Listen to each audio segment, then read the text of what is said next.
This chart shows the structural divide in how money grows. On the right, we have the private ownership engine, and on the left, the public consumption trap. The largest wealth creation opportunities don't happen by trading public stocks. They happen here, in private markets, before a company ever goes public. If you track a startup's life cycle from a mere concept to an IPO, you'll see a massive gap in who participates. Public investors usually only gain access at the very end of this timeline, well after the most substantial valuation growth has already occurred. This timeline exposes a severe limitation for standard retail investing. By arriving late to the table, the average investor is forced into a system that prioritizes passive consumption over foundational ownership, keeping them locked in a cycle of low-yield returns. Breaking out of that cycle requires stepping behind the institutional curtain to access the early, exponential growth of the private market.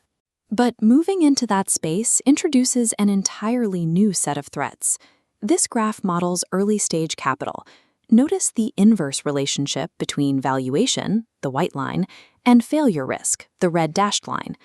To capture 90% of the upside, you must deploy capital during pre-seed or seed stages, entering when the company is most vulnerable.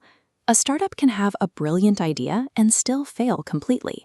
They are killed by operational execution failures, cash flow mismanagement, and weak governance.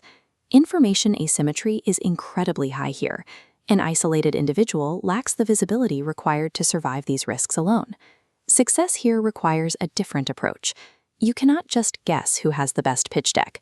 You have to actively reduce the company's operational execution risk before and after your capital is deployed. This matrix lays out private market pathways. Traditional angel investing and venture capital funds carry incredibly high capital minimums, placing the due diligence burden entirely on you. Equity crowdfunding lowers the financial barrier, but provides zero due diligence support and absolutely zero operational influence. Think about the mechanics of that trade-off.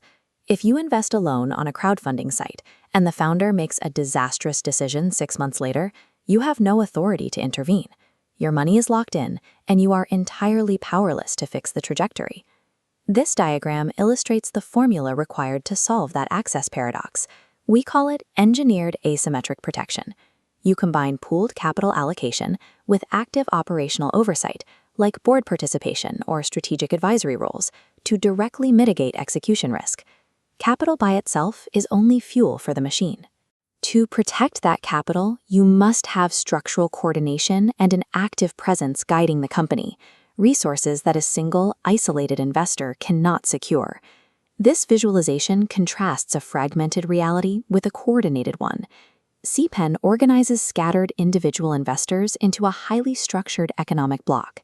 Inside this matrix, members pool capital to bypass institutional minimums, share intelligence for rigorous due diligence, and leverage collective scale to secure advisory roles. This diagram maps out how the network functions as a continuous flywheel. High-signal discussions and execution-focused education in the knowledge center build competence. That competence allows the network to vet and structure private deal flow, which leads to collective capital deployment and ultimately returns. Building wealth in private markets comes down to 3 mechanics.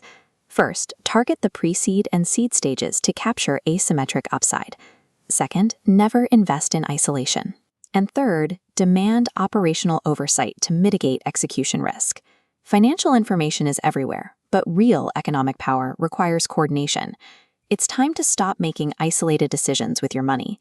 Apply to join the next cohort audition and gain engineered access to structured capital.